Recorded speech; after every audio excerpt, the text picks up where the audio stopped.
Magandang hapon po sa ating lahat na nakasubaybay po sa atin dito sa Rema Fields Bible Study Everyday po, no?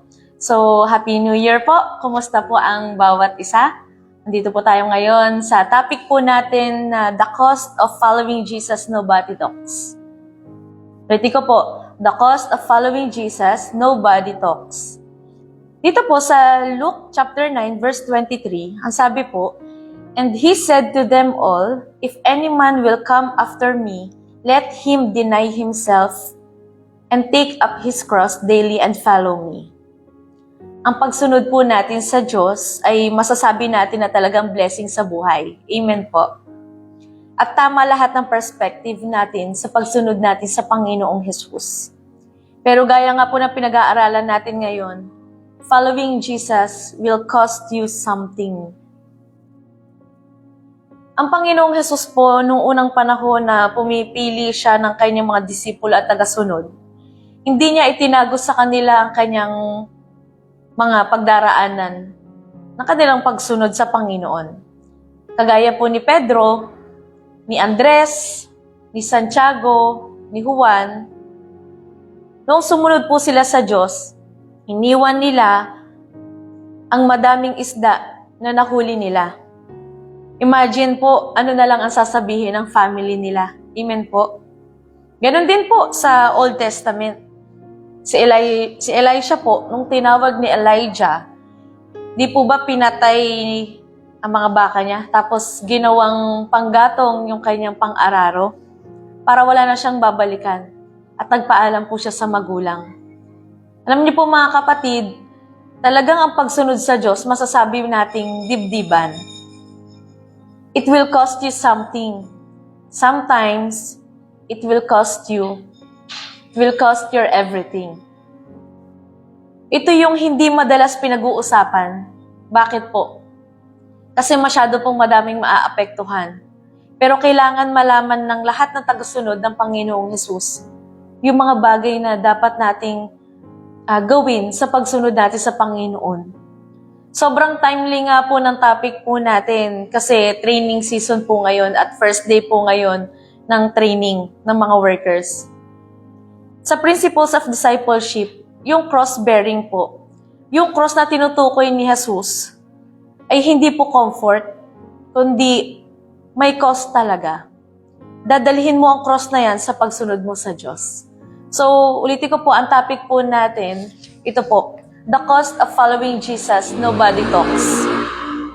Number 5, dito po sa John chapter 3 verses 19 to 20, ang sabi po, "Hinatulan sila sapagkat naparito sa sanlibutan ng ilaw, ngunit inibig pa ng mga tao ang dilim kaysa liwanag, sapagkat masama ang kanilang mga gawa. Ang gumagawa ng masama ay ayaw sa ilaw at hindi lumalapit dito upang hindi mahayag ang kanyang mga gawa." Number 5 po, ng cost of following Jesus, sabi po dito, light exposes spiritual darkness. Kung tunay tayong tagasunod po ng Panginoong Jesus, hindi naman yan tungkol lang sa kung gaano tayo kagaling mag-sermon, kundi nakikita yan sa buhay mo. Nakikita ng kusa ang liwanag ni Jesus sa'yo. Amen po. Your life preaches for you. Nakikita sa pagsunod mo kay Jesus. Sabi nga po dito, imaginein mo, nasa loob ka ng madilim na bahay.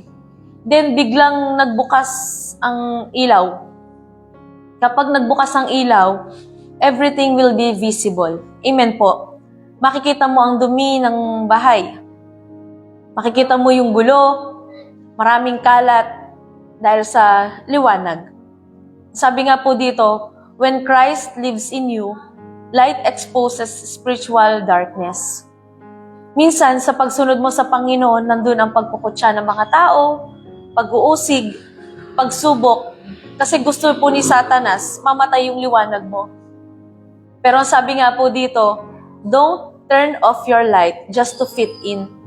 Don't dim your faith to keep relationships. Shine in humility, but never in compromise. Yan po. So number 6 po, dito po sa John chapter 15, makipagbukasan po kayo sa akin. Verses 18 to 19, ang sabi po ng Panginoong Jesus, "Kung napopuot sa inyo ang sanlibutan, Dapat ninyong malamang na puot na ito sa akin bago sa inyo. Kung kayo nga'y sa sanlibutan, iibigin kayo nito bilang kanya. Ngunit yamang hindi kayo sa sanlibutan, kundi pinili ko kayo mula rito, ito'y napupuot sa inyo. Number 6 po, ng cause of following Jesus Nobody Talks is, the world hates righteousness. Hindi po sinabi ng Panginoong Hesus na kapupuotan ka ng tao. Sinabi ni Jesus, kapupuotan ka ng mundo. Kapupuotan ka ng sanlibutan. Itong mundong kinabibilangan po natin, hindi natural sa mundong ito ang sumunod sa Panginoong Hesus. Yung iba nga galit pa sa Diyos o galit sa pagsunod sa Panginoon. Minsan po, sa follow-up po namin, magugulat po kami, nagagalit po yung magulang nung kabataan, nung bata, bakit daw magsisimba yung bata. Ang weird po, amen. Kasi wala namang masama sa pagsisimba, di po ba? Kaysa mabarkada yung bata, pero ayaw po nilang payagang magsimba. Ngayon, magsimba pa lang po yun hindi pa nagka-camping, wala pa pong camp. Lalo na kung nag-worker po yung bata. Pero magugulat ka, payag ang magulang kapag niyaya sila sa swimming. Pero pagdating sa church, pinipigilan. Ganyan po ang mundo po natin ngayon. Gusto ng mundo, tayong mga tao ang sumunod sa flow.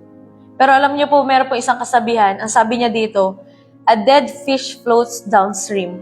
Only a living fish swims against the current. Bilang tagusunod po ng Panginoong Hesus, hindi dapat tayo umaayon sa kultura at sa takbo po ng mundong ito. Amen po? Yan. So number 7 po, dito po sa Daniel, chapter 3, makipagbukasan po kayo sa akin sa verses 16 to 18. Nasabi po, sinabi ni na Sadrach, Meshach at Abednego, mahal na hari, wala po kaming itututol sa inyo tungkol sa bagay na ito. Gawin ninyo kung iyan ang gusto nyo. Ang Diyos na aming pinaglilingkuran ang magliligtas sa amin sa pugong iyon at sa inyong kapangyarihan. At kung hindi man niya gawin ito, hindi pa rin kami sasamba sa rebultong ipinagawa ninyo. Number 7 po, cause of following Jesus.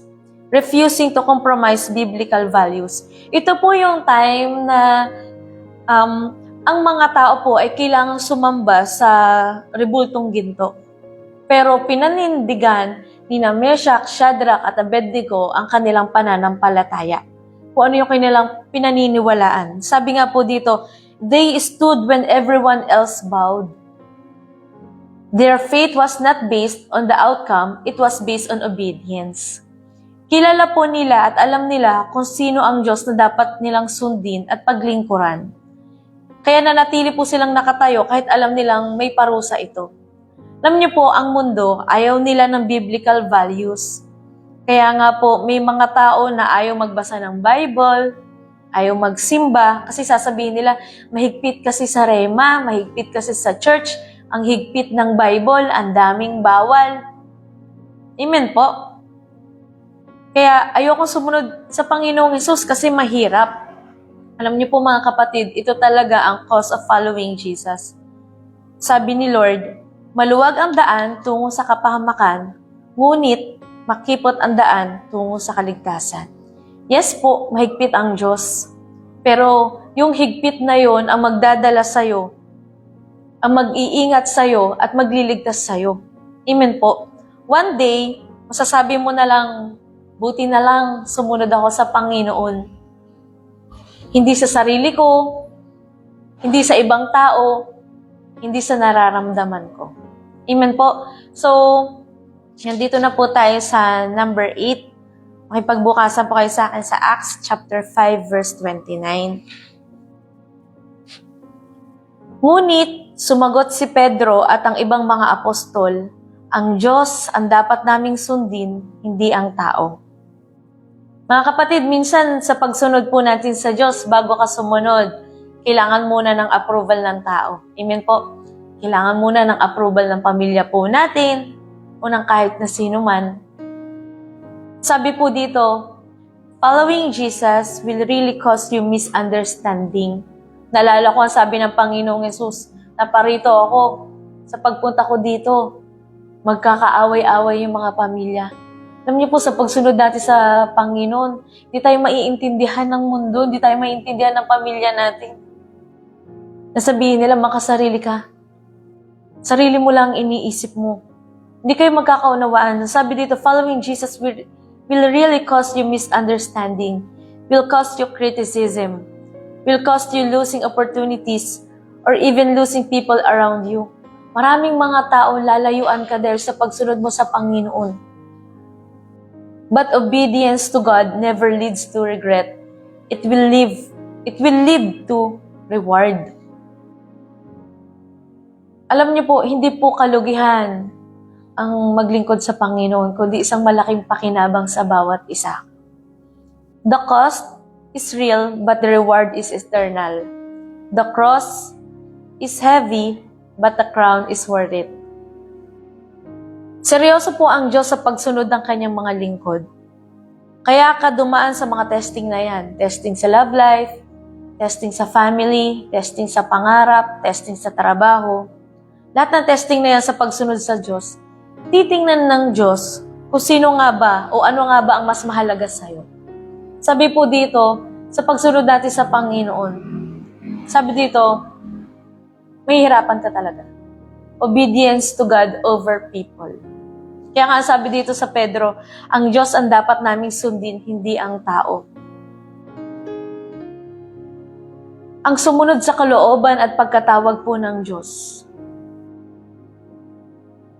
O magdesisyon na lang para sa sarili mo.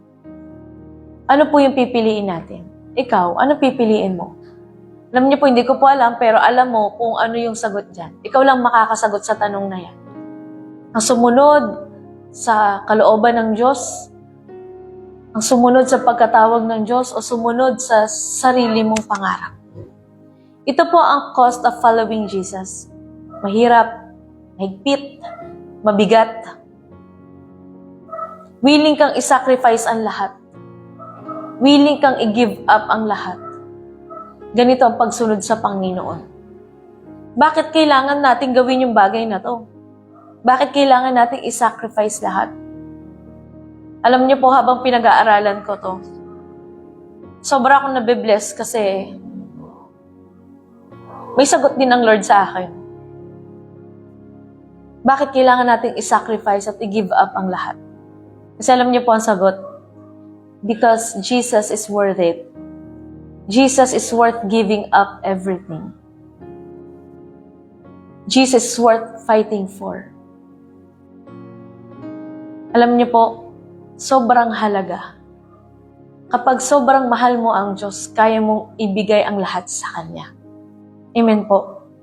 What are we willing to sacrifice to follow Jesus? Ito po yung isang bagay, ito po yung isang tanong na iiwan ko po sa bawat isa. What are we willing to sacrifice to follow Jesus? So, ito po yung mga topic po natin na the cost of following Jesus. Nawa po ang bawat isa po ay tayo po ay may nakuha at meron po tayong natutunan. Sige po tayo po ay manalangin.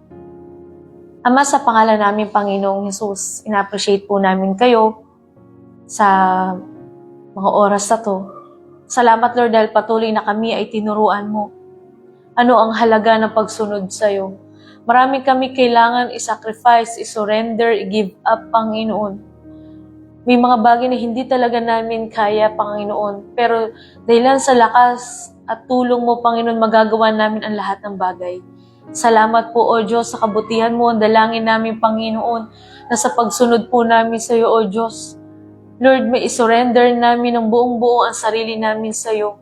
Tanggapin mo ang bawat handog na paglilingkod po namin sa iyo, Panginoon. Turuan mo kami na mahalin ka ng sobra, maging matimbang sa bawat sa aming Panginoon ang pagsunod at ang paglilingkod sa iyo, Panginoon. Salamat po, O Diyos. Pinagkakatiwala namin sa iyo ang lahat sa pangalan ni Jesus. Amen.